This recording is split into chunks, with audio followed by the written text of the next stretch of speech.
যেভাবে আছে সেভাবেই পড়ার চেষ্টা করছি। আশা করছি আপনাদের ভালো লাগবে। লিখছেন, পড়ে শোনানোর অনুরোধ রইল। আসসালামু আলাইকুম রাসেল ভাই, আশা করি ভালোই আছেন। আমি মামুন আব্দুল্লাহ লিখছি বাগেরহাট ফকিরহাট থেকে। ভূতসমে পাঠানো এটা আমার দ্বিতীয় ইমেল। প্রথমটা হয়তো প্রচারযোগ্য ছিল না, তাই প্রচার হয়নি। কাজের ব্যস্ততার মাঝেও আপনাদের জন্য আমার দ্বিতীয় ঘটনাটি টাইপ করা। আশা করি এই ঘটনাটি আপনার ও শ্রোতাদের ভালো লাগবে। ঘটনাটি 1966 সালের দিকে আমার বাবার সাথে ঘটে। সম্পর্কে যিনি আমার দাদু হন, বাবার চাচার সাথে ঘটে। এইবারের ঘটনাটা আমার বাবার কাছ থেকে শোনা, যদিও ঘটনাটি বড়। আমি যথাসম্ভব ছোট করে গুছিয়ে লেখার চেষ্টা করছি। বেশ আগের কথা, আমার দাদুর নাম ছিল মাকসুদ শেখ। পেশায় তিনি একজন কবিরাজ ছিলেন। যুবক বয়সী, ভীষণ সাহসী, গানও গাইতে পারতেন বেশ। গ্রামের গানের আসর প্রতি বছরই তিনি সেখানে গান গাইতেন। সবুজ গ্রাম, মাঠের শেষ প্রান্তে ছিল দাদুর বাড়ি। একদিন কিছু লোক খুব তাড়াহুড়া করে একটা মেয়েকে দাদুর বাড়িতে নিয়ে আসে চিকিৎসার জন্য। দাদু বাড়িতে ছিলেন না। মেয়েটির আচরণ ছিল অস্বাভাবিক। আশেপাশের লোকজন বাড়িতে জড়ো হয়ে যায় মেয়েটিকে দেখতে। দাদুকে ডাকা হলো। তিনি বাড়ি থেকে লোক সমাগম কমিয়ে দিলেন এবং মেয়েটির চিকিৎসা শুরু করলেন। কিন্তু মেয়েটার সেই বিভৎস আচরণ, মুখ থেকে জিহ্বা এক হাতের মতো বেরিয়ে বারবার মাটি স্পর্শ করছিল। রক্ত লোলুপ দুটো চোখ, নিজের চুল নিজ হাতেই ছেঁড়া, এগুলো যেন দাদুকে একদম আটকাতে পারছিল না। অবশেষে তিনি পারেন, যেটা ছিল সাময়িক একটা চিকিৎসা মাত্র। মেয়েটিকে তেল পড়া, পানি পড়া ইত্যাদি দিয়ে তার পরিবারকে বলে দেন পরের সপ্তাহে আবার নিয়ে আসতে। দাদুর দিনগুলো অন্য কয়েকটি দিনের মতোই কাটছিল। হঠাৎ একদিন রাতে তিনি একটা স্বপ্ন দেখেন। স্বপ্নে তার সামনে বিভৎস, কুৎসিত, বিকৃত চেহারার মাঝ বয়সী এক নারী অবয়ব উপস্থিত হয় এবং বলে, আমাকে ওর থেকে আলাদা করিস না, এতে তোর অমঙ্গল হবে। ঘুম ভেঙে যায় দাদুর এবং বিষয়টা সাধারণভাবে নিয়ে উড়িয়ে দেন। ঠিক তার পরদিন রাতে আমার দাদি একটি স্বপ্ন দেখেন, যেখানে একটি বিকৃত নারী অবয়ব উপস্থিত হয়ে আমার দাদিকে বলে যায়, তোর স্বামীকে বলে দিস আমাকে ওর থেকে আলাদা না করতে। সকালে বিষয়টা দাদুর সঙ্গে শেয়ার করে এবং তিনি দাদিকে বলেন, ওটা কোনো ব্যাপার না, ঘুম ভালো হয়নি তোমার, এজন্য এমনটা দেখছো। তিনি দাদিকে কিছু নিয়ম কানুন বলে দেন এবং ঘুমানোর আগে তাকে এগুলো পালন করতে বলে দেন। দিনকাল ভালোই চলছিল। 7 দিন পরে সেই মেয়েটিকে দাদুর কাছে আনা হয়। মেয়েটির অবস্থা বেশ বাজে ছিল। আমার দাদু তা ভালোভাবে বুঝতে পারলেন। তার কবিরাজি দক্ষতার ব্যবহার করে তিনি দেখলেন মেয়েটির সঙ্গে একটা জিন আছে, যেটা ছিল একটা মহিলা জিন। তার পরিবারকে কথাটা জানানো হলে তার দাদুর ওপর চিকিৎসার ভার দেন তারা। টুকটাক এইসব জানতেন দাদু। বেশ কিছু সময় ধরে কবিরাজি চালিয়ে জিনটাকে বিদায় করলেন তিনি। এবং কে জানতো যে বিদায় করা ওই জিনটি আমার দাদুর সংসার জীবন এক সময় কাল করে দেবে, কাল হয়ে আসবে। আমার দাদি ছিলেন গর্ভবতী। কোনো একটা কারণে আমার দাদি একদিন রাতে বাইরে আসলেন, হাতে হ্যারিকেনের আবছা আলো। সে আলোয় তিনি উঠোনের পাশে থাকা সজনে গাছের নিচে কিছু একটা দেখতে পেলেন। গোয়ালের গরু টরু হতে পারে ভেবে তিনি একটু কাছে এগিয়ে দেখার চেষ্টা করলেন। কাছে গিয়ে তিনি যা দেখলেন, এর পেছনে কোনো যুক্তি খাটে না।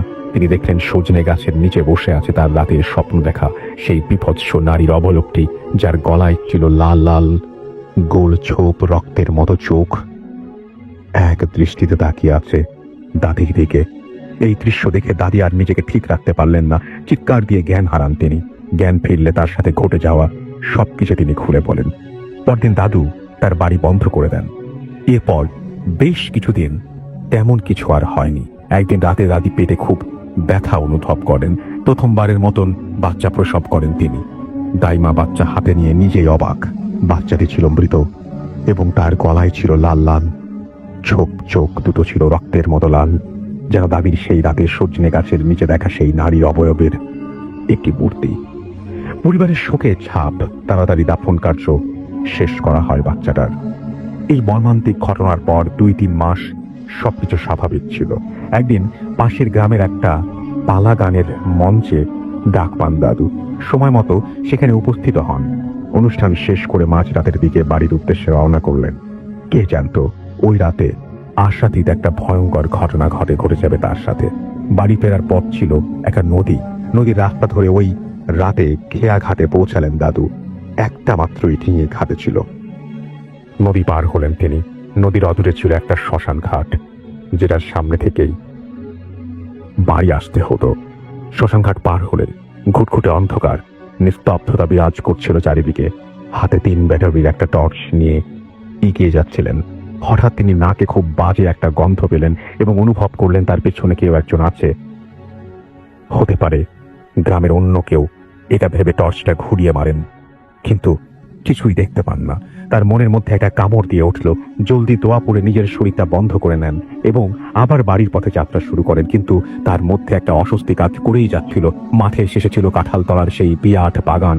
দিনের বেলা একা সেখানে কেউ যায় না, আর রাতের বেলা ওখান দিয়ে আসা রীতিমতো অসম্ভব। দাদুর চলাচল ছিল ওই রাস্তা দিয়ে, তবুও ওই রাতে ওখান দিয়ে যেতে হবে এটা ভেবে নিজে নিজে একটু ঘাবড়ে যাচ্ছিলেন। কি আর করার, রাত্রি অনেক হয়েছে। অল্প সময়ে বাড়ি যেতে হলে সেই রাস্তাই ধরতে হবে। তাই বেশি কিছু না ভেবে ওই রাস্তা দিয়ে বাড়ির পথে যাত্রা শুরু করলেন। বেশ কিছু দূর এগিয়ে যাবার পর তার নাকে তিনি গন্ধটা পেলেন। গন্ধটা স্বাভাবিক থেকে তীব্রতর হতে লাগলো। তিনি নিজেকে বোঝাতে চাইলেন, না, এটা এমন কিছু না, কিন্তু ভয় তাকে জাপটে ধরেছিল চারিদিক থেকে।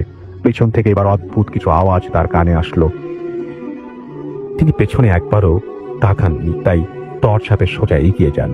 হঠাৎ তার মনে হলো শুকনো পাতার ওপর দিয়ে কেউ হাঁটলে যেমন মরমর আওয়াজ হয়, এমন আওয়াজ করে কেউ একজন তার পাশে হাঁটছে। মনের অজান্তে পাশের ভয়ঙ্কর বাগানের দিকে তার টর্চের আলো চলে যায়। টর্চের আলোয় তিনি যা দেখতে পান তা হয়তো সেটাই তার জন্য ওই রাতে অপেক্ষা করছিল। হালকা আলো তিনি দেখতে পেলেন পাশের একটা কবরের মাটি ভেঙে কিছু একটা বের হয়ে আসছে। শিয়াল টিয়াল হবে হয়তো, এটা ভেবে নিলেন তিনি, কিন্তু না, ওটা আর কিছুই ছিল না। ওটা ছিল দাদুর স্বপ্নে দেখা সেই বিভৎস নারীর অবয়বটি। দাদু বুঝতে বাকি রইল না আজ খুব খারাপ কিছু ঘটতে চলেছে তার সাথে। হঠাৎ করে লাইটটা হাত থেকে পড়ে বন্ধ হয়ে যায়। ভয় একদম গ্রাস করে ফেলে তাকে। কি করবেন ভেবে পাচ্ছিলেন না। ঘুটঘুটে অন্ধকারের মাঝে নিজেকে অসহায় মনে হলো। এইবার সেই নারী অবয়বটি বলতে থাকলো, তোকে বলেছিলাম আমাকে ওর থেকে আলাদা করিস না। কণ্ঠটি হালকা থেকে প্রখর হতে লাগলো, যেন ওটা কাছে এগিয়ে আসছিল। এবং তাই হলো যেটা দাদু অনুমান করছিলেন। পেছন থেকে জাপটে ধরে দাদুকে অবয়বটি। অনেক চেষ্টা করেও নিজেকে ছাড়াতে পারছিলেন না। আল্লাহকে বারবার স্মরণ করছিলেন এবং নিজেকে অবয়বের হাত থেকে আলাদা করার চেষ্টা করছিলেন, কিন্তু না, কিছুতেই কিছু হচ্ছিল না। বারবার ওনার পিঠের ওপর চাপ সৃষ্টি করছিল অবয়বটি। এই বুঝি তার দেহ থেকে প্রাণটা বেরিয়ে যায়। নিস্তেজ হয়ে যান তিনি। বাঁচার শেষ চেষ্টাটা করবেন এটা ভেবে আল্লাহু আকবার বলে জোরে ঝাঁকি দিয়ে নিজেকে ছাড়ানোর চেষ্টা করেন, কিন্তু মুহূর্তের জন্য নিজেকে হালকা মনে হলো। শরীরের ওপর বোঝাটা বোধহয় আর নেই।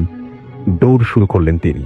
কোন দিক দিয়ে দৌড়াচ্ছেন জানেন না, কতটা সময় নিয়ে দৌড়াচ্ছেন তাও মনে নেই। মনে আছে জ্ঞান হারানোর আগে উনি সামনে হালকা আলো দেখতে পেয়েছিলেন। পরের দিন নিজেকে নিজের বিছানায় আবিষ্কার করলেন। তার পাশে অনেক লোকজন, তাই তার দিকে সবাই তাকিয়ে আছে। রাতের ঘটনাটা খুলে বললেন তিনি। প্রাণে বাঁচলেও নিজের কোমরের বল হারান তিনি। শরীরের বিভিন্ন স্থানে ক্ষতের সৃষ্টি হয়। পরে এলাকার এক স্বনামধন্য কবিরাজের কাছে দাদুকে নিয়ে গেলে তিনি বলেন, মেয়েটির কাছ থেকে ওই চিনটি আলাদা করার জন্য এত কিছু ঘটছে। এমনকি আমার দাদির সন্তান নষ্ট হওয়া ওই চিনটিই দায়ী। পরের ওই কবিরাজ সেই বিভৎস নারী জিনটিকে আটকান এবং তাকে একটি বোতলে ভরে ভৈরব নদীর পানিতে ফেলে দেন। এরপর অনেক বছর জীবিত ছিলেন দাদু। জীবনে চলার পথে আর কখনো সোজা হয়ে দাঁড়াতে পারেননি। কোমরের ওপরের অংশ বাঁকা হয়েছিল তার। মাথার নিচের দিকে ঝুঁকে লাঠি ভর করে হাঁটতে হতো তাকে। এরপর তিনি অনেক বছর জীবিত ছিলেন। 4 সন্তানের বাবাও হয়েছিলেন। তার সাথে তার পরিবারের সাথে এমন আর কখনো হয়নি। এই ছিল ঘটনা। ধন্যবাদ আমার ঘটনাটি পড়ে শোনাবার জন্য। ধন্যবাদ সকল শ্রোতাদের ধৈর্য ধারণ করে ঘটনাটি শোনার জন্য। ভূতাতেন দীর্ঘজীবী হোক। এরপর তিনি তার নাম এবং ঠিকানা দিয়েছেন। Thank you very much. এবং চমৎকার একটা ঘটনা আমাদেরকে উপহার দেওয়ার জন্য। আমরা চলে যাব আমাদের প্রথম অতিথির কাছে, আফনান ভাইয়ের কাছে। তার কাছ থেকে একটা ঘটনা শুনে আসবো। আশা করছি এই ঘটনাটা আপনাদের ভালো লাগবে। আপনার ভাই আসসালামু আলাইকুম, আশা করছি ভালো আছেন এবং সব সময় ভালোর দলে আছেন। আলহামদুলিল্লাহ রাফেল ভাই, ওয়ালাইকুম আসসালাম। আশা করি আপনারাও সবাই ভালো আছেন। তো চতুর্দিকে যেভাবে ডেঙ্গুর প্রকোপ চলছে, সবার জন্য আসলে দোয়া থাকলো যেন সবাই সুস্থতার সাথে দিন যাপন করতে পারেন। রাফেল ভাই, আজকে যেই ঘটনাটা আমি শেয়ার করব সেটা খুলনার ঘটনা। আমি গত মাসে খুলনা গিয়েছিলাম। তো ওখানে যেহেতু ক্লাস নেওয়ার জন্য বাংলাদেশে বিভিন্ন জায়গায় যেতে হয়, তো খুলনাতে আমাদের রেডিও ফুর্তির কিছু শ্রোতা আছে আর কি। তো গেলেই ওরা আমার সাথে দেখা করে। তার মধ্যে একজন হচ্ছে সৈকত এবং রূপম। আমি রূপমের কাছ থেকে ঘটনাটি শুনেছি এবং রূপমের আত্মীয়ের সাথে ঘটে যাওয়া ঘটনা আর কি। ওকে। তো ঘটনাটির স্থান রাফেল ভাইয়া খুলনার বয়রা বাজার। বয়রা নামক একটা জায়গা আছে, যারা খুলনায় যারা থাকেন তারা সেই জায়গাটা সম্পর্কে পরিচিত অবশ্যই। তো ওই বয়রা বাজার থেকে একটু ভিতরে একটি জমিদার বাড়ি আছে। স্থানীয়রা সেটাকে মল্লিক বাড়ি হিসাবে চেনে। তো ওই বাড়িটার মানে আমি ওখানে যাই নাই, কিন্তু ওইখানে ও যেভাবে বলেছে, রূপম যেভাবে বলেছে সেভাবে আমি বর্ণনা করছি যে ওই বাড়িটার পাশে বিশাল বাগান রয়েছে। একটা সময় সেখানে অনেক কিছু ছিল। তো এই বাগানেও এখন তো খুব শুনশান নীরবতা থাকে। এই বাগান কেন্দ্রিক অসংখ্য ঘটনা রয়েছে আর কি। আর ওই বাড়িটা কেন্দ্রিক আছে রতল ভাই, সেই ঘটনাটা আমি শেয়ার করবো এখন আর কি। তো যিনি মানে এই রূপমের যাদের সম্পর্কে বলেছেন তাদের মানে আত্মীয় আর কি, ভাই হয় সম্পর্কে। তো প্রথম যার সঙ্গে ঘটনাটা ঘটে, ওনারা 4 ভাই। একজনের নাম হচ্ছে মহসিন, যিনি সবচেয়ে বড়। মেজজনের নাম হচ্ছে মাসুম, সে দুজনের নাম হলো মামুন, এবং সবার ছোট যিনি নাম হলো মোহাম্মদ আলী। এই 4 ভাই ওনারা। তো যিনি মহসিন, যার নাম, তিনার বয়স তখন ছিল 27 কিংবা 28 বছর। ঘটনাটি শুরু 1996-97 সালে থেকে। 27 বা 28 বছর ওনার বয়স ছিল। হঠাৎ মানে এমনিতেও তো ওনাদের ওই জমিদার বাড়িতে বিভিন্ন ছোটখাটো সমস্যা লেগে দেখে ওনারা অভ্যস্ত ছিলেন। বিশেষ করে ওই বাগানের ওই সাইডটাতে মাঝে মাঝে রাতের বেলা অনেক আলো দেখতেন। ওনারা দেখে আসলে ওনারা অভ্যস্ত ছিলেন। কিন্তু নতুন করে কিছু সমস্যার সূত্রপাত ঘটে। যেমন হঠাৎ রাতের বেলা ওনার মনে হতো ছাদের উপরে ওই যে আমরা যখন ওই যে বুলডোজার যেটা চলে রাস্তায়, অনেক সময় ভয়ঙ্কর শব্দ শুনি বুলডোজার চলার, মনে হতো মানে ছাদের উপর দিয়ে বুলডোজার চলছে, মানে এরকম শব্দ হতো এবং খুব ধূপধাপ শব্দ হতো। এই শব্দটা হওয়ার মোটামুটি 10 থেকে 15 মিনিটের মাঝে একটা বিরতি থাকতো এবং ওই যিনি বড় ভাই ছিলেন মহসিন ভাইয়ের ঘরের মধ্যে ধপ করে একটা শব্দ হতো। আচ্ছা। তো মনে হলো কেউ হয়তো বা কোনো কাঠের উপরে জোরে একটা শব্দ করেছে, এরকম মনে হতো। তো এটা হওয়ার পরেই মানে উনি খেয়াল করতেন যে ওনার ঘরের মধ্যে একজন মহিলা মানে এই মাথা থেকে ও মাথা হেঁটে মানে পায়চারি করছে, এরকম হাঁটাহাঁটি করে। উনি যতটুকু দেখতে পান সেটা হচ্ছে মহিলাদের চুল, এটা চুলটা সামনের দিকে নিয়ে আসা, মানে চেহারা দেখা যায় না, অনেক বড় চুল, চেহারাটা ঢাকা থাকে। এইভাবে অনেকক্ষণ হাঁটাহাঁটি করার পর হঠাৎ এই মহিলাটি ওই মহসিন ভাইয়ের একদম মুখের কাছে এসে চলে আসে এবং ওইভাবে অনেকক্ষণ তাকিয়ে থাকে। তো উনি যখনই মানে ভয়ে উনি চোখ খুলতে পারেন না। এবং এই ঘটনাটা প্রথম দিন যখন ঘটে, ওনার তো মানে বুঝতেই পারছেন যে খুব ভয়ঙ্কর অবস্থা হয়ে যায়।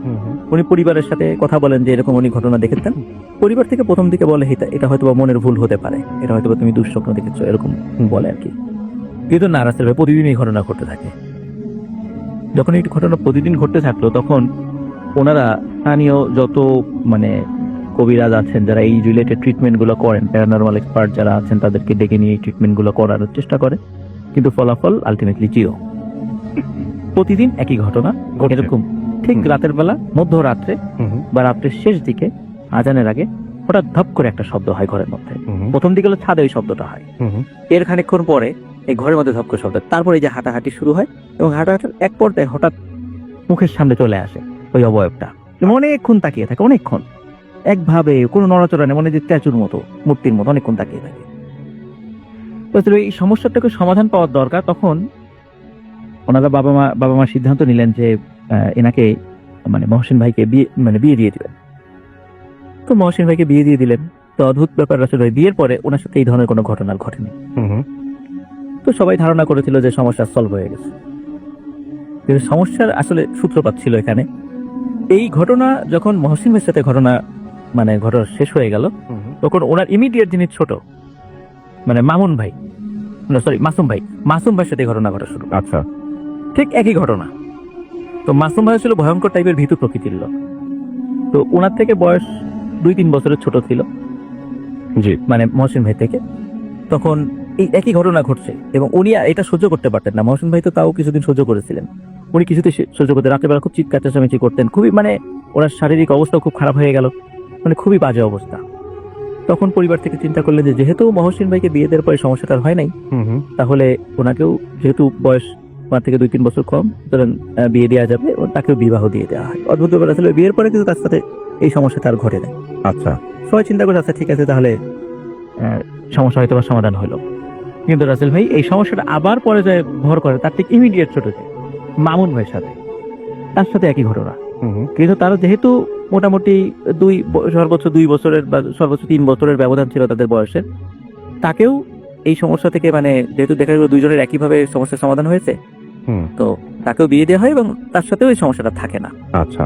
কিন্তু রাসেল ভাই এই 3 জনের যখন বিয়ে হয়, সবার ছোট ভাই তার বয়স ছিল 12 কি 13 বছর, তখন এর সাথে এই ঘটনা ঘটা শুরু করে। এখন স্বাভাবিকভাবে যেই প্রক্রিয়ায় 3 ভাইয়ের সমস্যাটা সমাধান হয়েছে, সেটা ছিল নাবালক ছেলে, তাকে তো বিবাহ দেওয়া যাচ্ছিল না। এখন প্রতিনিয়ত তার সাথেই ঘটনা ঘটা শুরু করেছে এবং অন্য 3 ভাইয়ের সাথে যে ঘটনাটা ঘটা শুরু করেছিল এর বেলায় ঘটে তার উল্টাটা। এর কি হয়, এই যিনি মোহাম্মদ আলী ভাই, যিনি এখন হয়তো শুনছেন আজকের ঘটনা আর কি, তো উনি প্রথম দিকে যেহেতু বড় 3 ভাইয়ের সাথে ঘটনাটা ঘটছিল, উনি ছোট মানুষ ছিলেন, তো প্রথম দিকে চিন্তা করে ইস আমার সাথে যদি ঘটনাটা ঘটতো, উনি মানে এটা খুব এক্সাইটেড ছিলেন। তো সত্যি যখন ওনার সাথে ঘটনাটা ঘটা শুরু করলো, উনি কিন্তু আসলে ভয় পান নাই। উনি একদম বিষয়টা স্বাভাবিকভাবে নিয়েছেন এবং শুধু তাই না, উনি রাতের বেলা মানে ওনার ভাষ্য অনুযায়ী উনি রাতের বেলা অপেক্ষা করতেন যে কখন ওই ধপ করে শব্দটা হবে, ঘরের মধ্যে আসবেন এবং হাঁটাহাঁটি করবে এবং তার দিকে তাকিয়ে থাকবে। কিন্তু ওই অন্ধকার ঘরে শুধু ডিম লাইট জ্বালানো থাকতো, তো ওই মহিলার চেহারাটা দেখতে পারতো না। এইভাবে কিন্তু আসলে বহু বছর কেটে যায় প্রতিদিন। তো তখন যে প্রবলেমটা হয় যে মাসুম ভাই মানে ওই মোহাম্মদ আলী ভাইয়ের সাথে ঘটনা ঘটে থাকে, যখন ওনার বিবাহের বয়স হয়ে যায়, কোন পরিবার থেকে বিবাহ দিতে চায়, কিন্তু উনি নিজেই আর বিয়ে করতে চায় না, যে না আমি বিয়ে করবো না, বিয়ে করলে হয়তো বা আমি এই দৃশ্যটা দেখতে পারবো না, এইভাবে প্রতিদিন আমার সাথে দেখা করে আমি এটাই করতে, মানে ওনার সাথে একটা ভালোবাসার সম্পর্ক হয়ে গেছে, এরকম একটা অবস্থা। তো একদিন রাসেল ভাই মোহাম্মদ আলী ভাই যেটা করে বসে নাকি, মানে বেশি সাহস মানে দেখাতে গিয়ে যে ঝামেলাটা বাধায় ফেলেন, সেটা হলো ওই প্রতিনিয়ত যখন ওই কিছুক্ষণ হাঁটাহাঁটি করার পরে যখন একভাবে এসে তাকিয়ে থাকে, ওই দিন মোহাম্মদ আলী ভাই উনি চিন্তা করেছেন যে এর চেহারা তো আমি এত বছর দেখলাম না, 10-12 বছর হয়ে গেল, আর তো আমি তো চেহারা দেখলাম না, আজকে চেহারাটা আমি দেখবো, এর চেহারাটা কেমন। তখন যখনই ওই মুখটা সামনে নিয়ে এসেছে, আসার সাথে সাথে মোহাম্মদ আলী ভাই কি করেছে, উনি হাতটা বাড়িয়ে খপ করে তার চেহারায় হাত দিয়েছে। আচ্ছা, যে চেহারাটা কেমন, এবং সে কথা বলেছে। একটা বিষয়, এই মহিলা যিনি আসেন ইনি কিন্তু তার সাথে কখনো কথা বলে না, কখনো এই 10-12 বছর আসছে কখনো তার সাথে কথা বলে নাই। তো উনি খপ করে তার মুখে হাত দিয়ে বসেন, চুলের সামনে তো চুল থাকে, মুখ করে হাত দিয়ে মুখটা চেপে ধরে নাকি। তো মোহাম্মদ আলী ভাইয়ের ভাষ্য অনুযায়ী উনি যখন মুখটা চেপে ধরেছেন, তখন ওনার কাছে মনে হয়েছে যে মানে 100 বছরের উপরে যে বয়স্ক লোকের চামড়া যেভাবে ঝুলে পড়ে, খসখসে হয়ে যায়, ঠিক এবং খুব শক্ত টাইপের একটা চেহারা উনি হাত দিয়েছেন, এরকম মনে হয়েছে। এবং যখন উনি হাত দিয়েছেন নাসেল ভাই, তখনই ওই ছায়ামূর্তিটি অদৃশ্য হয়ে যায়। অদৃশ্য হয়ে যাওয়ার পর এরপরে বেশ কিছুদিন ওই বাসায় আর এই ধরনের ঘটনা ঘটে না। কিন্তু মোহাম্মদ আলী ভাই উনি মন থেকে চাইতেন যে সে আবার আসুক, কিন্তু বেশ কিছুদিন যাবত সেটা আর আসে না। পরবর্তীতে আবার আসা শুরু করে, কিন্তু মোহাম্মদ আলী ভাই আর কখনো সাহস করে ওই কাজটা করেন নাই, স্বাভাবিকভাবে আসে। তখন পরিবার থেকে চিন্তা করলো যে একে বিয়ে দিয়ে দেওয়া হোক, যখন উনি পরিণত বয়স হয়েছে তো তাকেও বিয়ে দেওয়া হয়। বিয়ের পরে কিন্তু অন্য 3 ভাইয়ের যেভাবে সমস্যাটা হয় নাই, ওনার বেলায় কিন্তু এই সমস্যাটা রয়ে গিয়েছিল অনেকদিন এরকম ছিল। পরবর্তীতে বেশ বিয়ের যখন ওনার বাচ্চা কাচ্চা হয়েছে, তারপরে এই সমস্যাটা চলে গেছে। এখন রাসেল ভাই ওই বাসায় যেই ঘটনাটি ঘটে, এখন পর্যন্ত ওই ছায়ামূর্তিকে কেউ দেখে না। এখন পর্যন্ত ওই বাড়িতে কোনো পুরুষ লোক ওইভাবে নাই, ওই ছায়ামূর্তিকে কেউ দেখে না। কিন্তু ওই ছাদের উপর এই শব্দগুলো এবং রাতের বেলা ঘরের মধ্যে ওই ধপ করে একটা শব্দ, এটা সবাই শোনে এখন পর্যন্ত। এবং কিন্তু এখন পর্যন্ত ওই ছায়ামূর্তিকে মানে কারোর সামনে এখন পর্যন্ত আসে না, কিন্তু ভবিষ্যতে আসবে কিনা এখনো কিন্তু আমরা জানি না। আমার পরিবার থেকে বলছে যে হয়তো ভবিষ্যতে আমাদের পরিবারের আরো কারোর সাথে এই ঘটনাটি ঘটতে পারে, কিন্তু স্টিল নাও বেশ এই ঘটনাটির এন্ডিং হয় রাসেল ভাই 2015 সালে। 96 সাল থেকে শুরু, 2015 সালে ঘটনাটা মানে আপাতত এন্ডিং, হয়তো বা ভবিষ্যতে আবার ঘটতে পারে। আর ওনার বাড়িটা স্পেশালি মানে অত্র অঞ্চলে মল্লিক বাড়ি হিসেবে পরিচিত, এবং ওই জায়গাটা যে ভয়ঙ্কর এটা মোটামুটি সবাই জানেন। আর রূপম ভাই ওনাদেরই আত্মীয়, এবং আজকের মাধ্যম দিয়েই ঘটনাটি আজকে সংগ্রহ করেছি। এটা হচ্ছে আসলে first story. Thank you so much. আপনার প্রথম ঘটনার জন্য আপনাকে অনেক ধন্যবাদ। এবং আমি যেটা করব সেটা হচ্ছে আপনার এখন একটু আমাদের যে ফেসবুকে যা লিখছেন তাদের কিছু লেখা আমি পড়বো, এবং আবিদ হাসান আমাদের সঙ্গে আছেন, অ্যাপ দিয়ে শুনছেন।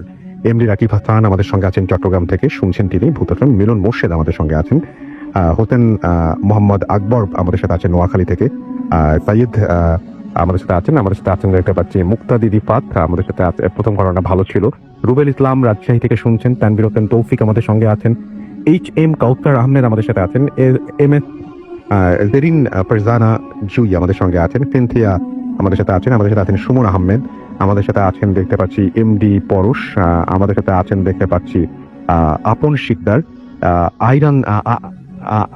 আরিয়ান আমাদের সঙ্গে আছেন, রানিশা তাসনিম আনিকা আমাদের সঙ্গে আছেন দেখতে পাচ্ছি, এমডি রাকিব হাসান, তানভীর হোসেন আমাদের সাথে আছেন, মোজাহিদ কবির আমাদের সাথে আছেন, রাইসুল ইসলাম আসাদ রনি আমাদের সঙ্গে আছেন, ইমন খান হৃদয় আমাদের সঙ্গে আছেন। অসাধারণ ভয়ঙ্কর ঘটনাটি তিনি বলছেন। আলিফ আমাদের সাথে, ডক্টর আলিফ, এবং আমাদের সাথে আছেন তিনি, এবং তিনি বলছেন আরে আবরার ভাই, great two see him again. Yes, Abrar ভাই আমাদের সঙ্গে আছেন, এবং কিছুক্ষণের মধ্যে তিনি শেয়ার হিজ স্টোরি, এবং আশা করছি যে আমাদের কিছুক্ষণের মধ্যে তাকে পেয়ে যাব। থ্যাংক ইউ আলিফ আমাদের সঙ্গে থাকার জন্য। এমটি রাফিউল আলম শাওন আমাদের সাথে আছেন, তানজিম ফারাবি আমাদের সাথে আছেন বাহার উদ্দিন শাহিন আমাদের সাথে আছেন, রুবেল আমাদের সাথে আছেন, শাকি আমাদের সাথে আছেন, রাকিব আহমেদ, এছাড়া আমাদের সাথে আছেন দেখতে পাচ্ছি আল শাহানা শাহনেওয়াজ নিয়ন সহ আরো অনেকেই। তো আমরা চলে যাবো আমাদের তৃতীয় অতিথির কাছে, এবং তিনিও একটা ঘটনা আমাদের সাথে শেয়ার করবেন। তিনি এসছেন নরওয়ে থেকে। আমরা চলে যাই তার কাছে। আপনার নামটা প্লিজ একটু বলবেন, আপনার কোথায় থাকেন আপনি সেটা একটু জানাবেন, তারপর আপনার ঘটনা শুনবো আমরা। আসসালামু আলাইকুম। ওয়ালাইকুম সালাম। অ্যান্ড রাসুল ভাইয়া, আমার নাম তুহি। আমি এসছি অসলো নরওয়ে থেকে।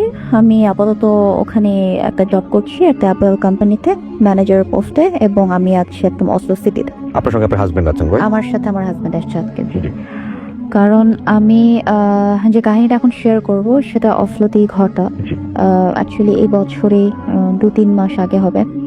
ওখানে আমরা একটা জায়গায় ঘুরতে যাই। আসলে ইউরোপে বেশ কিছু অ্যাবান্ডেন্ড প্লেসেস থেকে যায়, কারণ যেহেতু পপুলেশন কম, আর এটা আসলে অনেক প্রাচীন সভ্যতা, তো দেখা যায় যে কিছু রুইন থাকে বিভিন্ন জায়গায়। চার্চ হতে পারে, কোনো এলাকা হতে পারে, কোনো বাড়ি হতে পারে, হসপিটাল হতে পারে। ঠিক সেরকমই অসলোতে একটা জায়গা আছে, যে জায়গাটার নাম হচ্ছে NES, ছোট একটা নাম। তো সেই জায়গাটাতে একটা চার্চ আছে, যে চার্চটা আজ থেকে 1000 বছর আগে কোনো একটা অ্যাক্সিডেন্টাল ফায়ারে পুড়ে, মানে এটা এখন আর অ্যাবান্ডেন্ট, মানে এখানে আর কেউ যায় না। তো এটা আগুন কিভাবে লাগে আসলে এটার কোনো কারণ কেউ বলতে পারেনি। সামহাউ একটা অ্যাক্সিডেন্ট হয়, অ্যান্ড ওখানে যারা ছিল of course they are dead. But এটার পর থেকে ওই জায়গাটা বিশেষত যেটা ছিল যে ওই জায়গাতে একটা সুইসাইড পয়েন্টে পরিণত হয়।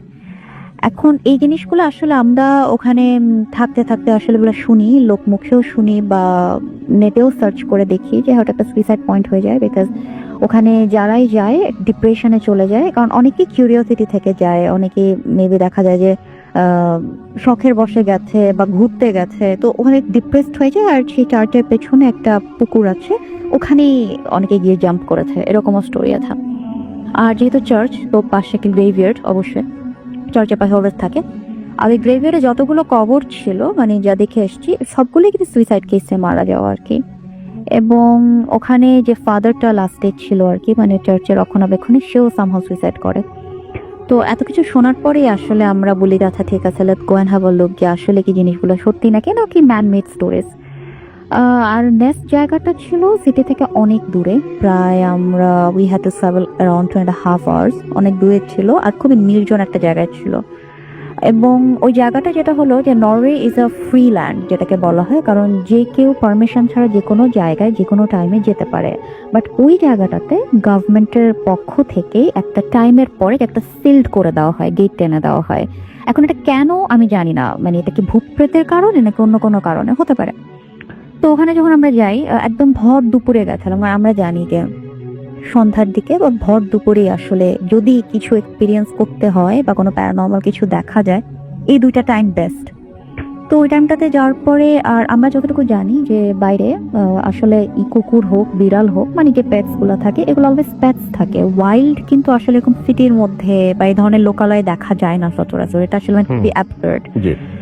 বাট ওখানে আমরা যখন জাস্ট গেলাম, বাস থেকে নামলাম, নেমে হাঁটা স্টার্ট করলাম, দেখলাম যে একদম মানে চার্চের সীমানা যখন ঢুকবো জাস্ট ওই টাইমটাতে একটা কুচকুচে কালো বিড়াল, এবং বিড়ালের সাইজটা মানে একটা বলবো যে এক প্রকার মানে ছাগলের সাইজের কাছাকাছি, অনেক বড় এন্ড ভেরি উইয়ার্ড আর খুবই জঘন্য দেখতে, মানে যেটাকে বলেন ভয়ঙ্কর।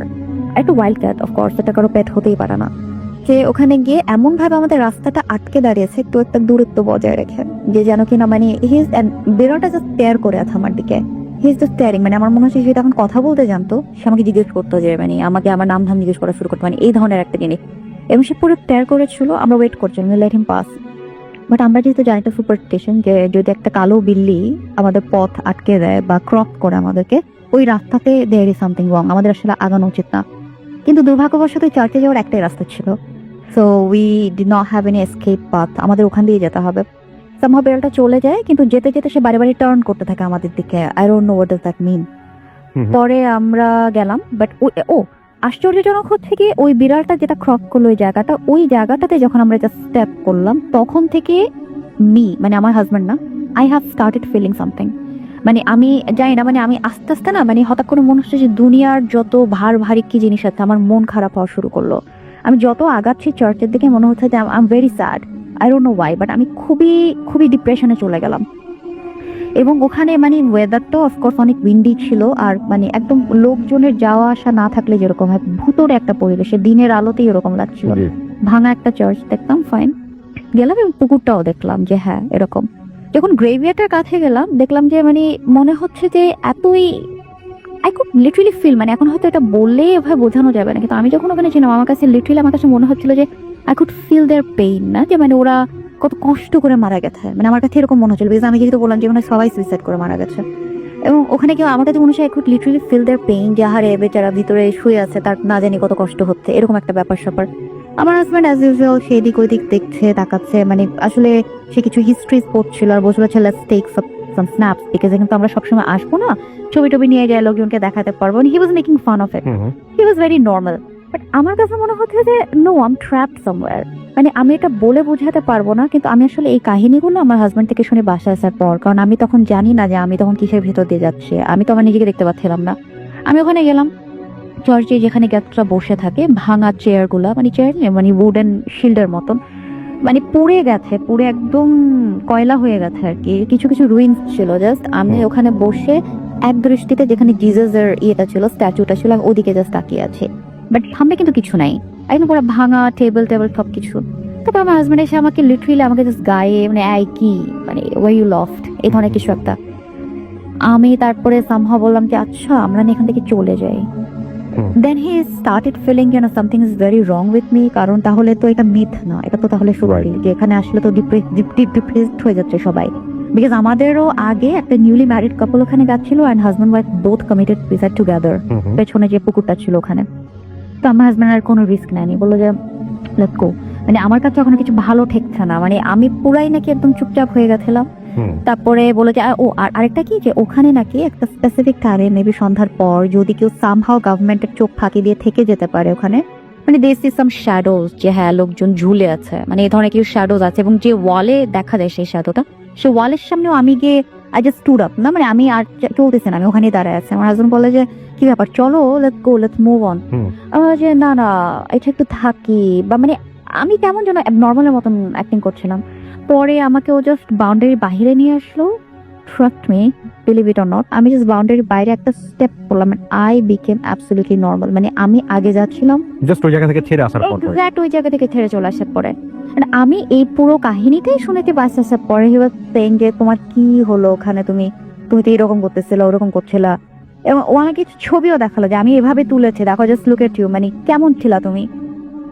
আই ওয়াজ শকড যে না আসলে ইটস নট আ মিথোলজি। হ্যাঁ হয়তো আমি যদি এখন ওখানে ভুডু ডলস নিয়ে যেতাম, প্ল্যানচেট করতাম, হয়তো I could face something, but আমি বলবো যে হ্যাঁ যদি নরওয়ে থেকে কেউ শুনে থাকে কোনোদিন কোনো বাঙালি, তাহলে অফকোর্স আমি বলবো যে হ্যাঁ নেস ইজ আ প্লেস, এটা নিয়ে যা কিছু বলা হয়েছে এভরিথিং ইজ রাইট। মানে আমি এভরিথিং ট্রু ওখানে, বিকজ আমি এটা নিজে থেকে আমি এক্সপিরিয়েন্স করেছি।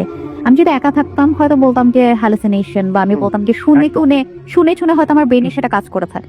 বাট যেহেতু I had someone with me, সে তো আমার সাথে মিথ্যা কথা বলবে না।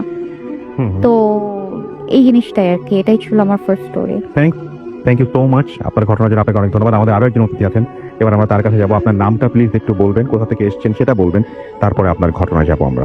জি, আরেকবার বলতে হবে প্লিজ কাইন্ডলি।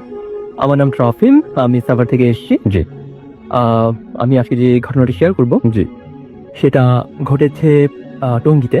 জি। একটা সরকারি কলোনি ছিল হুম যেখানে আমার খালারা থাকতো। তো সেখানে আমি বেড়াতে যেতাম। তো যখন সেই কলোনিতে ঢোকার সময় বড় একটা গেট ছিল, যে গেটটা পেইন্ট করা ছিল না, এবং পেইন্ট না করার জন্য সেটা খুবই জং ধরা একটা বড় একটা দরজা। দেখতে খুব মানে মনে হবে যে আমি পুরো একটা হন্টেড প্লেসে ঢুকছি এরকম। ঢোকার পরেই হচ্ছে গার্ড হাউস, কিন্তু গার্ড হাউস 6টা বা 7টার পরে সেখানে থাকে না, বিকজ যেহেতু সরকারি, তারা একটু ফ্রি টাইম পায়, তারা চলে যায়। এবং সেই গার্ড হাউসের পর একটা বড় জায়গা, যে জায়গার মধ্যে অনেক গাছ, এবং সেখানে একটা গাড়ি ছিল, যে গাড়িটা একদম ভাঙাচোরা, একদম স্টেইন হয়ে গেছে, এরকম একটা গাড়ি। তো সেখানে ইভেন ছেলেমেয়েরাও এরকম হয় অনেক সময় যে গাড়ি আছে ওখানে গিয়ে খেলাধুলা করে, বাট ওখানে কোনো ছেলেমেয়েও যাইতো না, একটু ভয় পেতো আর কি। তো লম্বা একটা রাস্তা, যে রাস্তার মধ্যে 6 কি 7টা ল্যাম্প পোস্ট, যেখানে একটা কিংবা দুটো ল্যাম্প পোস্টে লাইট জ্বলে, বা আর বাকিগুলো সেগুলোতে লাইট জ্বলে না, খুবই অন্ধকার থাকে, ডার্ক থাকে। তো সেই কলোনির ভেতর দুটো বিল্ডিং, 4 তলা এবং 4 তলা, 8 তলা মোট। তো তার এই দুইটা বিল্ডিং এর মাঝখানে একটা ডাস্টবিন, একটা গার্বেজ আছে, যে গার্বেজে মানুষ ময়লা ফেলে। তো সেই জায়গাটা খুব ডার্ক এবং খুবই অন্ধকার, এবং একটা কলোনি, অনেক বড় একটা জায়গা নিয়ে করা কলোনিটা, এবং সেখানে যদিও শহরের মধ্যে, কিন্তু সেই ভেতরটা খুবই অন্ধকার। তো আমার খালারা যেখানে থাকতো, এটা আমার কাজিনের বাসার কথা আমি বলছি, তারা থাকতো দোতলায়। তো আমি দোতলায় ওঠার পর দোতলা নিচতলা থেকে একদম 3 তলা পর্যন্ত কোনো আলো নেই, কেউ আলো জ্বালায় না, আমি জানি না কেন জ্বালায় না। তো যাওয়ার পর সন্ধ্যা হয়ে গেছে তখন। হওয়ার পর আমার খালা উনি বলছেন যে তোমাকে একটু দোকানে যেতে হবে, তুমি আমাকে এই জিনিসটা এনে দাও। তো বললাম আচ্ছা ঠিক আছে, দাও, আমি যাচ্ছি, কোনো সমস্যা নেই। তো আমি বের হলাম। বের হওয়ার পর ঠিক যখন সেই ডাস্টবিনের কাছে গিয়েছি, সেইখানে দেখি ক্লাস 7 কি 8 হবে এরকম ক্লাসে পড়ে একটা মেয়ে, সে ওখানে কিছু খুঁজছে। তো আমি তাকে কিউরিওসিটি নিয়ে জিজ্ঞেস করলাম যে আপনি কি কিছু খুঁজছেন? তো বললো ভাইয়া আমার পায়ের ঘুঙুরটা খুঁজে পাচ্ছি না, একটু খুঁজে দিবেন। তো বললাম ঘুঙুর? আপনি শিওর আপনার ঘুঙুর হারিয়েছে? বিকজ যদি ঘুঙুর হয়, ঘুঙুরটা অনেক বড় হয়, এবং সেটা হারিয়ে গেলে বা এই রাস্তায় থাকলে সেটা দেখা যাবে। আপনি কি শিওর? বললো হ্যাঁ ভাইয়া আমার ঘুঙুর। আমি বললাম আচ্ছা ঠিক আছে, আমি দেখছি। তো বেশ কিছুক্ষণ তার সাথে খুঁজলাম, কিন্তু পেলাম না। আমি বললাম যে আপু এক কাজ করেন, তাহলে আপনি কালকে সকালে আসেন, তাহলে আপনি এটা খুব তাড়াতাড়ি পেতে পারেন। এই বলে আমি চলে গেলাম। চলে যাওয়ার পর আমি দোকানে গেলাম। দোকানে যাওয়ার পর আমার জিনিস কিনে আবার কাঙ্ক্ষিত জায়গায় আমি আবার ফেরত আসলাম। তো আসার পর আমার কাজিনরা সবসময় আমাকে ভয় দেখানোর চেষ্টা করতো যে এখানে কিন্তু এই আছে, এখানে কিন্তু ওই আছে। তো এটা আমি বরাবরই শুনতাম। তো ওই দিন রাতে আমি একটু চা খেয়েছিলাম, খুব ডার্ক লিকারের চা। ঘুম আসছিল না, একদমই ঘুম আসছিল না। তো চা খেতে খেতে হঠাৎ কাজিন আসে আমার কাছে এসে সে বলছে যে তোমাকে একটা গল্প বলি, শোনো। যে আমি বললাম গল্প? বলো, কি আর বলবা, ভূতের গল্পই তো বলবা নাকি? আমাকে ভয় দেখানোর চেষ্টা আর কি। তো বললো আসলে তা না, একটা সত্যি কথাই বলি। তো বললো যে, আমি বললাম ওকে বলো। সে বললো যে আমাদের এখানে একটা মেয়ে সে সুইসাইড করেছেন এবং সে মারা গেছেন, এবং মেয়েটা খুব ভালো নাচ করতো। আমি বললাম তাই নাকি, নাচ করতো? ও দ্যাটস গ্রেট। তো সে থাকতো 4 তলায় থাকতো, এবং সেখানে তার যে ফ্যামিলি খুব কনজারভেটিভ ছিল। তার ফ্যামিলি থেকে তাকে কখনো সেই মেয়েটাকে নাচতে দিত না, কারণ নাচ গান তারা পছন্দ করতো না। কিন্তু মেয়েটা খুবই, তার প্যাশন হচ্ছে যে সে নাচবে বা একজন নৃত্যশিল্পী হবে। তো মাঝে মাঝে সেই মেয়েটাকে টর্চ করা হতো সেই ফ্যামিলি থেকে যে তুমি এটা করবা না। কিন্তু সেই মেয়েটা খুব জিদ নিয়ে সেটা করতো। তার এটা খুব ভালো লাগে। তো একদিন মেয়েটা সেই ছাদে গিয়ে সেখান থেকে পড়ে সে মারা যায়। তো তখনই এটা বলার পরই আমি ভেবেছিলাম যে আসলে এটা একটা মিথ্যা কথা।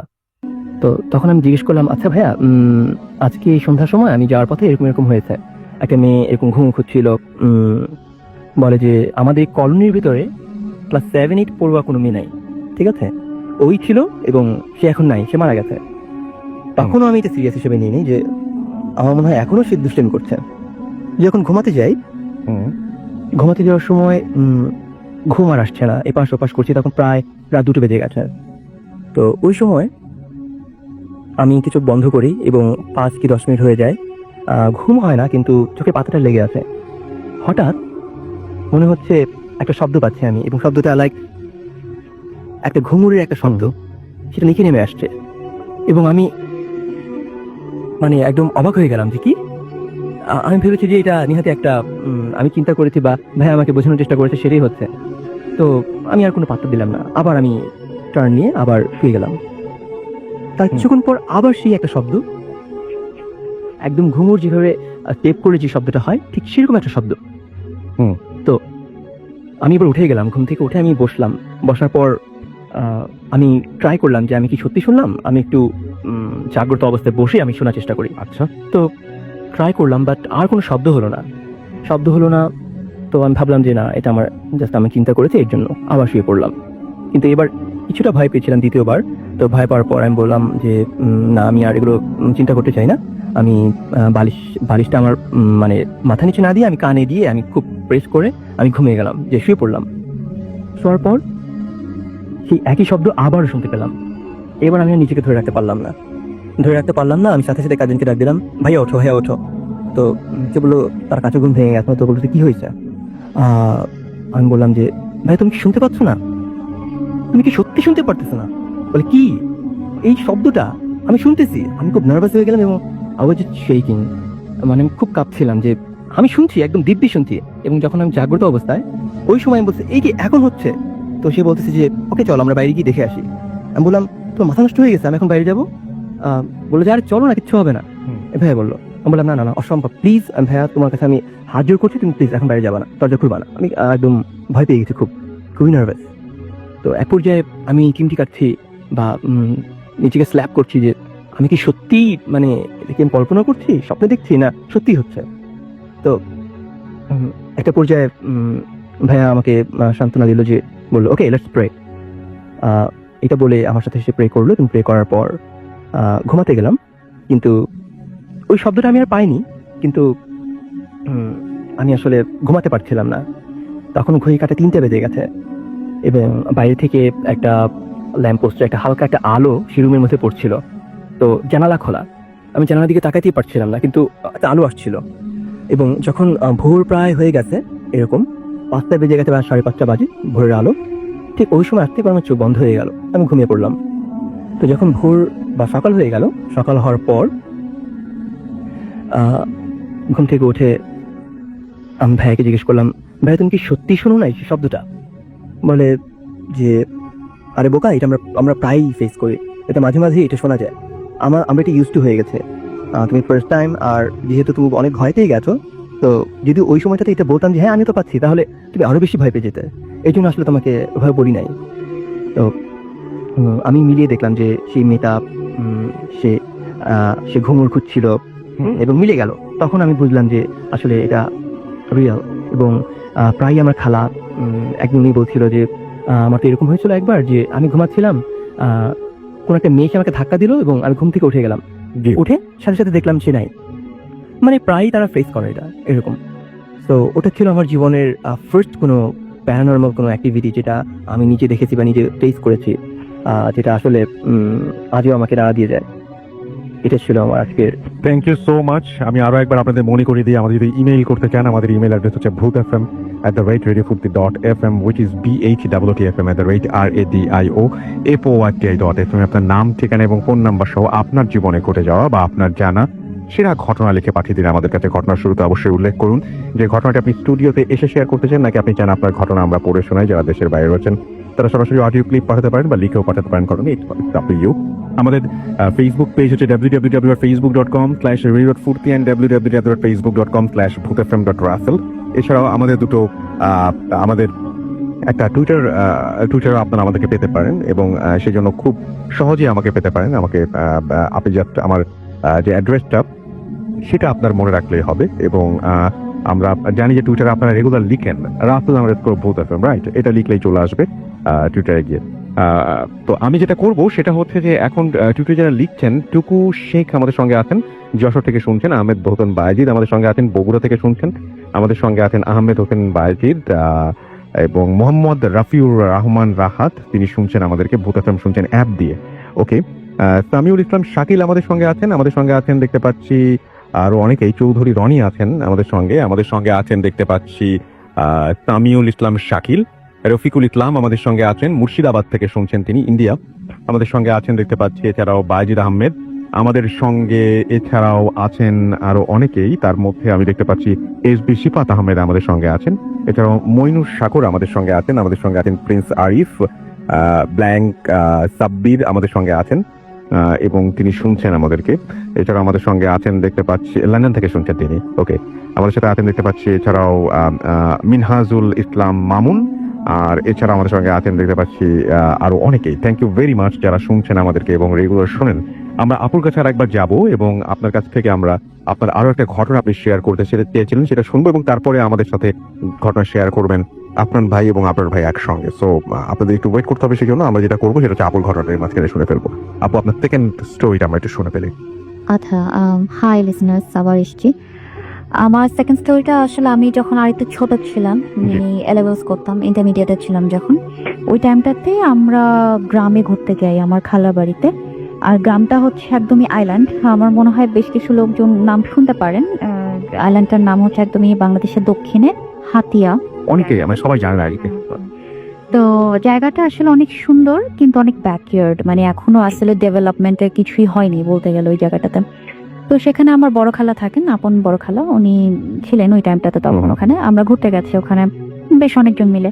তো আমরা জানি যে খালা বাসাটা মানে হয় না যে ভেতর একটা কিউরিয়াসিটি থেকে, হ্যাঁ গ্রাম দেখবো। আসলে আমার সারা শহরে বড় হয়ে থাকি, আমরা গ্রামে একটা এরকম। তো খালার বাসাটা আসলেই একটা গ্রামেরই, মানে গ্রামই বলতে গেলে, কারণ তার টেলিভিশনে মানে কোনো ডিশ তো বলা দূরের কথা, দেখা যাচ্ছে যে ফ্রিজ নাই এই ধরনের। প্লাস ওখানে ইলেকট্রিসিটিও সে টাইমে ছিল না, 2009-এর কাহিনী বলছি আমি। তো এখন ওখানে আবার আরেকটা যেটা ছিল যে হাতিয়া তো আসলে নদী ভাঙা জায়গা, মেঘনা নদীর পাড়ে যেহেতু খুব নদী ভাঙে ওখানে, মানে মাটি ভেঙে ভেঙে নিয়ে যায়, অনেক মানুষের ল্যান্ড বাড়ি, অনেক মানুষ মারাও যায়। তো ওখানে যেটা হয় যে সবার ভেতরে একটা টেন্ডেন্সি এমনই থাকে যে জায়গাটা না মানে পোজেক্ট কিছু দ্বারা, কারণ আসলে অনেক অতৃপ্ত আত্মা, হঠাৎ করে মারা গেলে মানুষের যেটা হয় যে অনেক কিছু তো করণীয় থাকে বাট করে যেতে পারে না। তো এরকম একটা ব্যাপার স্যাপার প্রায় প্রতিটা বাড়িতেই আমি শুনি যে অমুক বাড়িতে অমুক মানুষ পোজেসড জিন দ্বারা, কারণ মানে ওখানে জিন প্যারানর্মাল জিনিসগুলো মানে অনেক বেশি হয় আর কি তুলনামূলক ভাবে। তো ইনফ্যাক্ট আমার বড় খালার বাড়িতে আমার বড় খালা নিজেও কিন্তু পোজেসড ছিলেন অনেক বছর। ওনার মেয়ে মানে আমার খালাতো বোন, উনিও পোজেসড ছিলেন আর কি একটা টাইমে। আসলে এখন তো উনি অস্ট্রেলিয়াতে থাকেন, ভালোই ফ্যামিলি নিয়ে। তো এখন আর খালা বাসায় যেটা ছিল যে তাদের বাড়িটা ছিল একটু আইসোলেটেড, মানে তাদের নিজস্ব পুকুর, নিজস্ব সবকিছু। সো বহিরাগত কিছুর সাথে তাদের কোনো অ্যাটাচমেন্ট ছিল না। বাড়িটা ছিল একদম আইসোলেটেড একটা জায়গায়, চারোদিকে জাস্ট ক্ষেত আর ক্ষেত, মানে কোনো নেইবার্স নাই, কিছু নাই, দূরে আর কি অনেক। তো ওখানে আমরা যেদিন যখন ঘুরতে গেলাম তার কিছুদিন আগে আমার খালা বাড়িতে একটা কাজের মেয়ে কাজ করতো, ছোট একটা পিচ্চি, সে তারই খালার পুকুরেই পড়ে মারা যায় আর কি। তো এই ধরনের হয় না যে আমার কাজিনরা বা আমার চাচিরা ছিলেন, আমরা একটু ফাইজলামি করছিলাম এগুলো, একটা হন্টেড বাড়িতে চলে আসছি, নিশ্চয়ই কিছু না কিছু দেখেই ফেলবো, কিছুদিন আগেও কেউ মারা টারা গেছে। আসলে ছোট ছিলাম তো এই জিনিসগুলো মানে অন্যরকম একটা মজা পেতাম, যদিও এই জিনিসগুলো খুবই স্যাড। তো আর যেটা হতো যে খালা বাড়িতে চারপাশে কিছু কুকুর থাকতো রাতের বেলা একটা পাহারা টাইপ দেওয়ার জন্য, কিন্তু এখন আমরা হাতে শুনে মনে করতে পারি যে চোরের পাহারা, তা না, মানে শুনতে একটু অবাক লাগবে, জিনের পাহারা যেটাকে বলে। কারণ কুকুর বা বোবা প্রাণী এই ধরনের জিনিসগুলো আগে সেন্স করতে পারে, আর তারা তখন দে স্টার্ট বার্কিং, এবং এটা কিন্তু হ্যাঁ আমরা ওখানে যতদিন ছিলাম দেখেছি প্রতি রাত্রেই they start barking like without any reason, কারণ সেটা আমরা দেখতে পাচ্ছি না, তারা সেন্স করতে পারছে। এবং আমার খালা বাচ্চায় তাদের কোর্টিয়ারে মানে উঠানে চারপাশে একটা বাউন্ডারির মতন দেওয়া আছে, ঠিক আছে, এই জায়গা থেকে বের হলে ইউ নট সেফ এনিমোর রাত্রেবেলা।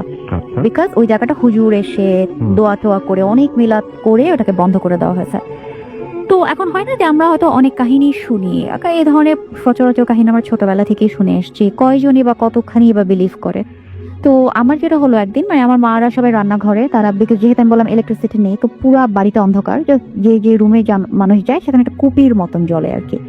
তো আমি আমার একটা কল আসছিল, আমি জাস্ট হেডফোনটা কানে দিয়ে আমি মানে হেঁটে হেঁটে কথা বলছিলাম তাদের ড্রয়িং রুমের মতন একটা জাস্ট বসার ঘর আর কি, মানে যেহেতু কাঁচা বাড়ি, মাটির বাড়ি।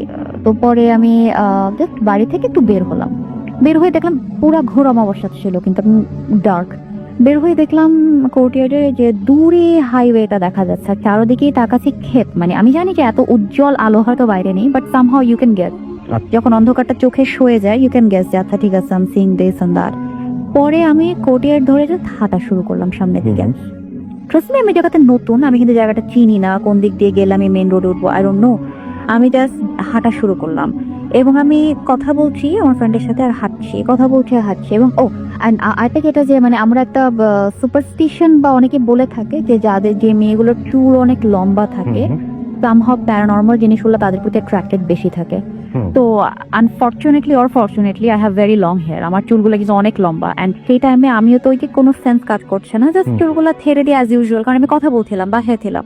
আমি হাঁটতে হাঁটতে ওভাবেই আমি বের হয়ে চলে যাচ্ছি, তাদের সুপারি গাছ ক্রস করে ফেললাম, তাদের সামনে পুকুরটা ক্রস করে ফেললাম, এন্ড নাও আমি ইন ডেঞ্জার জোন। আমি কিন্তু তাদের যে বাঁধানো জায়গাটা সেটা আমি ক্রস করে অলরেডি সামনের দিকে চলে গেছি। এখন কুকুরগুলা অনেক মানে শাউট করা শুরু করেছে আমার পিছনে, 3-4টা ঘেউ ঘেউ করতেছে। এবং আমি জানি না সচরাচর এইরকম 3-4টা কুকুর ঘেউ ঘেউ করলে কিন্তু একটা বিরক্তির ব্যাপার, বাট আমি কোনো কিছু কানে তুলি নাই, আমি কিন্তু আমার মনে হেঁটে চলে যাচ্ছি। এবং আমার যে মনে হচ্ছিল সামথিং ইজ পুলিং মি, না যে কাম টুয়ার্ড মি ধরনের, যে আমার দিকে আসো, এটা সামথিং ইজ পুলিং মি। আমার কাছে মনে হচ্ছে একটা অদৃশ্য একটা শক্তি জাস্ট আমাকে টেনে নিয়ে যাচ্ছে। আমি সামনের দিকে যাচ্ছি আর কথা বলছি, যেতে যেতে একটা টাইমে গিয়ে আমার একটা মানে সব্বিত ফিরে পাওয়ার মতন একটা জিনিস, আমি কোথায় চলে আসছি। পেছনে ফিরলাম এবং তখন থেকে সে স্পট থেকে না আমার প্রচন্ড ভয় লাগা স্টার্ট করলো। ছিল ওটা উইন্টার সিজন, মানে একদম শীতকালের, গ্রামের শীত তো আমরা জানি কি অনেক বেশি, কিন্তু সেই টাইমে আই স্টার্টেড সোয়েটিং, আমার প্রচন্ড ঘাম হচ্ছিল অনেক ভয় থেকে। আমি লিটারালি আই ওয়াজ শেকিং, আমার কাছে মনে হচ্ছিল যে আমি এখানে মাথা ঘুরে পড়ে যাবো। আমি পেছনে ফিরলাম, দেখলাম যে বাড়িটা অনেক দূরে। আমার এখন মনে হচ্ছে আমি যাবো কিভাবে, আর আমি যদি এখন যাওয়ার জন্য পা বাড়াই এটা তো কোনো মানে গ্যারেন্টি নাই যে আমি এখন আমাকে কেউ ক্ষতি করবে না। কারণ আমার কাছে এখন মনে হচ্ছে যে আমরা আসলে মা খালা থেকে শুনতাম যে নিশি ডাকা, এবং হাতিয়াতে এটা প্রায় হয়ে থাকে নিশির ডাক, মানে অনেককে এরকম বাড়ি থেকে নিয়ে যায়, মানে এরকম অনেক অহরহ কাহিনী আছে হাতিয়াতে, মানে আমার খালা বাসা ওইদিকে। তো আমার কাছে মনে হচ্ছে যে আজকে তো নিশি তাহলে আমাকে ডাকলো, আর এখন আমি যদি এখানে মরে পড়ে থাকি there is no one to save me out। আমি যাই হোক, এবং আমি সামহাউ নেটওয়ার্ক কাজ করছিল না, আমি যে বাসা একটা ফোন দিব। একটু পরে আমি দেখলাম যে আমাদের বাসার কিছু লোকজন, বাচ্চা কাচ্চা, কিছু কাজিন টাজিন, ওরা হাতে লণ্ঠন নিয়ে ওরা আমার দিকে, মানে আমি দেখতেছি যে একটা আগুনের মতন আমার দিকে আসছে। পরে ওরা কাছে এসে দেখলাম যে আমাদের এই বাসার লোকজন, ওরা আমাকে তো এসে খুব ঝাড়ি, তুমি এখানে কেন, কার সাথে আসছো, মানে এই ধরনের এক জিজ্ঞাসাবাদ। আমি বলি যে বিশেষ করে আমি কিছুই জানি না আমি এখানে কিভাবে আসছি, কিন্তু আমার কাছে মনে হচ্ছে যে আমার এই রাস্তাটা খুবই পরিচিত। আমি যখন হাঁটা শুরু করেছিলাম আমার কাছে মনে হচ্ছে খুবই পরিচিত একটা জায়গা, বাট এখানে সেই পয়েন্ট থেকে আমার কাছে মনে হচ্ছে আমি কিছু চিনি না, আমাকে বেশ তোমার বাসায় নিয়ে যাও। পরে আমাকে ওরা বাসায় নিয়ে গেল, বাসায় না পরে অ্যাজ ইউজুয়াল আম্মু অনেক ঝাড়ি যে তোমাকে বলা হয়েছে যে জায়গাটা ভালো না এন্ড অল দোজ। পরে আমাকে অনেক দোয়া কালাম পড়ে অনেক ইয়ে করা হয়, কারণ বাড়ির চারপাশে কিন্তু অনেক প্যারানর্মাল জিনিস ঘটে। সেই যে ওই দিন একটা নিশি ডাকলো, আমি গেলাম, বের হলো, তারপর থেকে এখনো পর্যন্ত, মানে সে 2009-এর কাহিনী, 2019 10 বছর হয়ে গেছে, এখনো পর্যন্ত আমি যখন কোনো একটা, আমি কিছুক্ষণ আগে নেতার একটা কাহিনী বললাম অত্রতে, আমি যখনই এরকম কোন একটা অ্যাবান্ডন প্লেসে চলে যাই তখন আমার কাছে মনে হয় যে আই স্টার্ট ফিলিং সামথিং, যেটা আমার 2009-এর আগে কোনোদিনই হয় নাই। তো আমার কাছে মনে হয়েছে যে একটা কাহিনী আমার সাথে ঘটেছে, হয়তো আমি আল্লাহর রহমতে আমার ক্ষতি হয়নি, বাট কিছু তো ইফেক্ট তো রয়ে যায়। এই ইফেক্টটা আমার ধারণা যে এটা ওখান থেকে আসছে, যে কোনো একটা জায়গায় গেলে স্টার্ট ফিলিং সামথিং, আর অকারণে ডিপ্রেশনে চলে যাওয়া। মানে এই কাহিনীটার পর থেকে I am facing this problem আমার লাইফে এখনো পর্যন্ত এই নিশি ডাকের পর থেকে। আচ্ছা, তো এটাই ছিল আমার কাহিনী। থ্যাংক ইউ সো মাচ আপনার ঘটনার জন্য, আপনাকে অনেক ধন্যবাদ, এবং আপনি কষ্ট করে এসেছেন। এবং আপনি যদি ভূতে তুমের লিসেনারদের জন্য এবং যারা আপনাদের ওইখান থেকে শোনে তাদের জন্য কিছু বলতে চান তাহলে আপনি বলতে পারেন। ওয়েল, আমি খালি এটাই বলবো যে আমি ভূত আসলাম তো ফার্স্ট থেকে শুনি, তখন বাংলাদেশে ছিলাম, আমি 2010 থেকে অ্যাকচুয়ালি রেগুলার শোনা স্টার্ট করি। তো আমি বলবো যে অনেকের থেকেই শুনেছি ভূত এফএম আসলে হয়তো দেখা যায় যে অনেকেই হয়তো অনেক মেড আপ স্টোরিজ বলে, কিন্তু আমি আজকে এসে যে স্টোরিগুলো শেয়ার করেছি, স্টোরি বলবো না, স্টোরি তো গল্প, আমি গল্প শেয়ার করি না, আমার জীবনের দুটো কাহিনী আমি শেয়ার করেছি, ইভেন্ট বলা যায়। আমি বলবো যে 100% ট্রু। আর অবশ্যই আমরা যতই ডিজিটাল হই না কেন বা যত সামনে থেকে এগিয়ে যায় না কেন, প্যারানর্মাল থিংস আর দেয়ার, আমরা এটাকে কোনোদিন অস্বীকার করতে পারবো না, যেহেতু আমরা মুসলিম, আমার ধর্মীয় গ্রন্থেও আছে এই জিনিসগুলো। তো আমি বলবো যে ভূত এফএম কে আপনারা মানে অন্তত এতটুকু বলবেন না, যে যেখান থেকে শুনছেন এতটুকু বলবেন না যে এখানে সে সবাই মেড অফ স্টোরি বলে, বিকজ এটা ট্রু না। আমি নিজেও এটা সাফার করেছি। আর সবার জন্য বেস্ট অফ লাক। আপনারা, আমি আশা করি যে আপনারা এতদিন যেহেতু ভূত এফএম এর সাথে ছিলেন, আগামীতেও আপনারা থাকবেন।